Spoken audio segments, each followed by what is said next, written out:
బాబు బాబు చెప్పండి అయ్యా. కాయ బాగుందయ్యా, ఎలా పడుతుంది రేటు? కేజీ 30 రూపాయలు పడుతుంది అయ్యా. డైలీ 100 కేజీలు కావాలి బాబు, ఎలా ఇస్తావు చెప్పు? కేజీ 30 రూపాయలు చొప్పున 3000 పడుతుంది అయ్యా. 30 రూపాయలు కాదు కానీ 15 రూపాయలు చొప్పున 100 కేజీలు వేసాయి, డైలీ నేనే తీసుకుంటా. బాబు రోజుకి 150 కేజీలు కాయ కోస్తే దాంట్లో 50 కేజీలు పుచ్చైపోతుంది బాబు. మిగిలేదు 100 కేజీలే.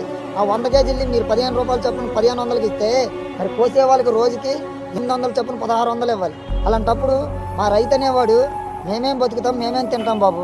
మీరు ఇలా అడగటం ఏమైనా ధర్మమా బాబు మీకు? ఇవన్నీ వద్దుగానే 20 రూపాయలు చొప్పున మార్కెట్కి పంపించాయి, డబ్బులు అక్కడ ఇస్తా. ఏంటో బాబు మా రైతు బతుకు ఇలాగ అయిపోయింది. కష్టపడి పొలం పండించేది మేమైతే దానికి రేటు కట్టేది మీరు. నీ బాధ నాకు అర్థమైందయ్యా.